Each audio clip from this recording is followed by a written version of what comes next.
steel mills spit flames and smoke along the Monongahela River in Pennsylvania, they still tell about the extraordinary man who arrived one day in a carload of iron ore.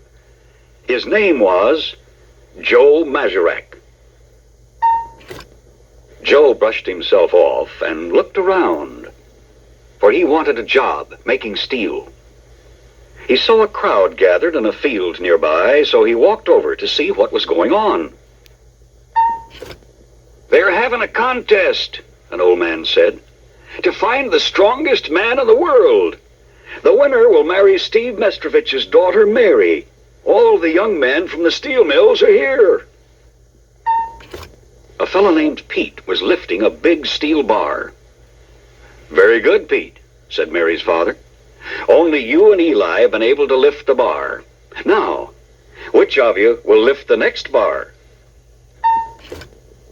Eli bent down and gripped the heavier bar of steel. It weighed almost twice as much.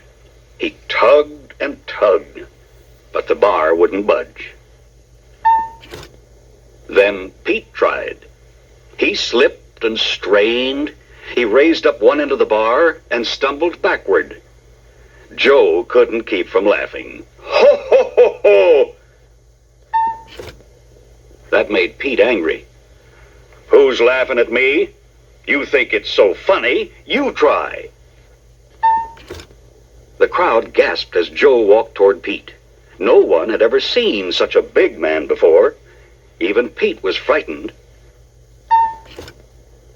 Joe picked up Pete in one hand and the steel bar in the other and shook them over his head.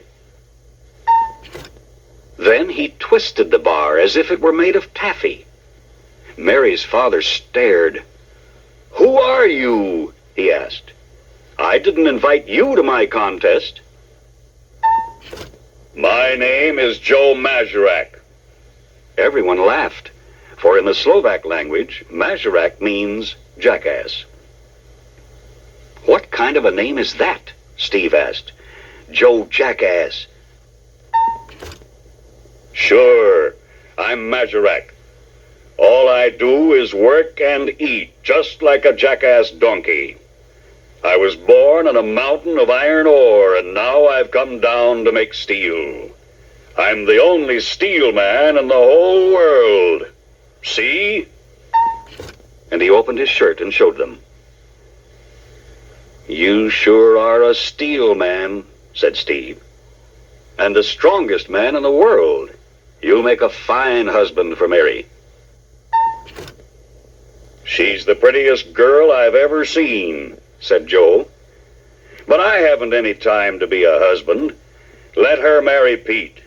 After me, he's the strongest man." And so, Mary and Pete were married.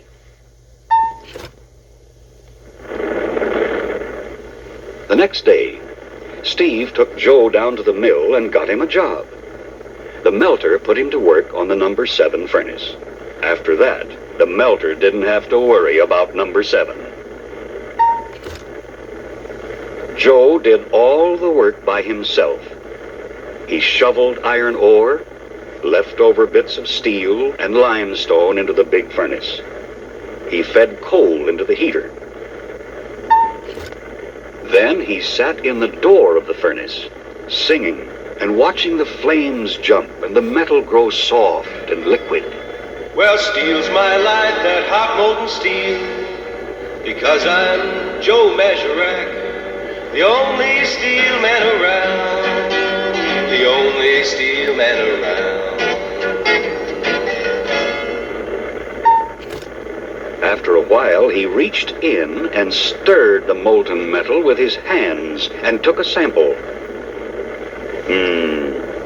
Needs a little bit more iron ore, I think. Near the end of the day, the batch of steel was ready. Joe pulled out a plug and watched the steel pour into the ladle. "Oh, this is going to be one good heat, I bet."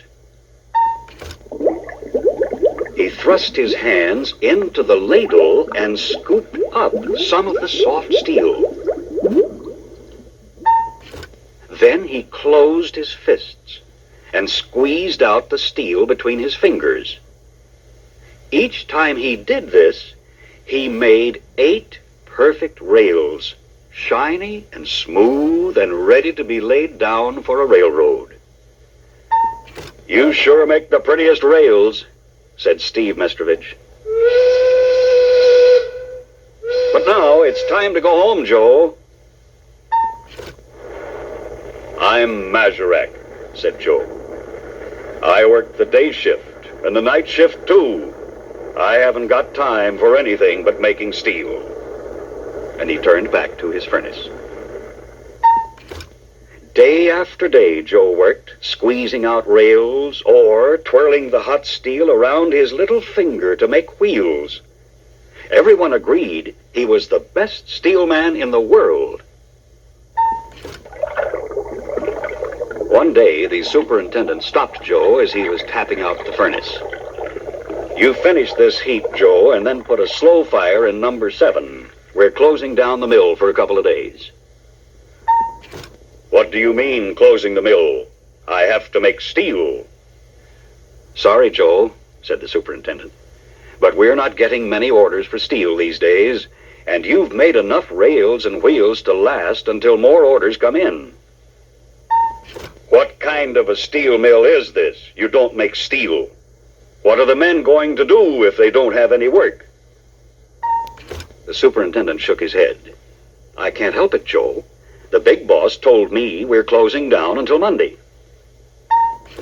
Slowly, Joe squeezed out the last of the steel.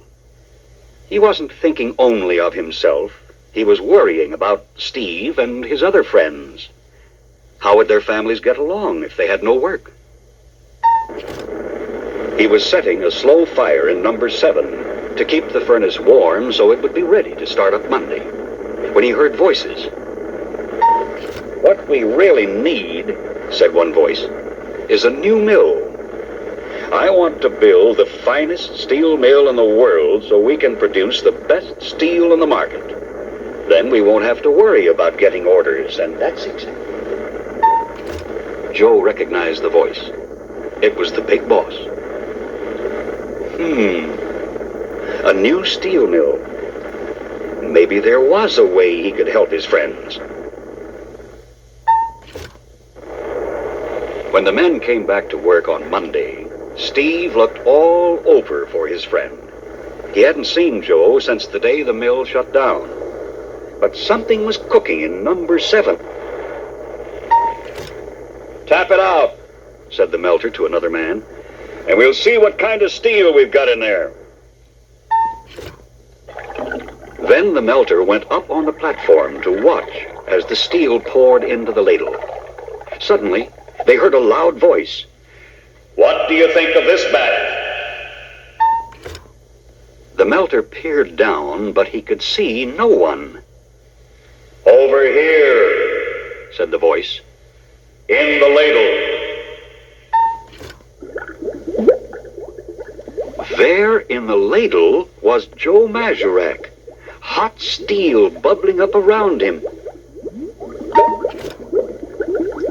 "Joe," shouted the melter, "get out of there! You'll be melted up." "Sure, that's what I want. I'm a steel man, right? This is going to be the finest heat you've ever seen." "Joe, you're crazy!" cried one of the men. "What do you think you're doing?" Joe smiled. "I'm going to make the best steel in the whole world. Then you're going to roll me out and make beams and girders to build a new steel mill, like the big boss said." And before anyone could say another word, Joe disappeared into the molten steel.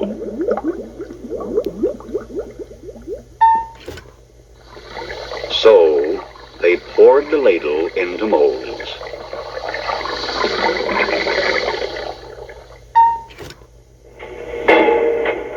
And they turned out the steel. And that steel made the finest beams and girders you've ever seen. Smooth and straight and hard.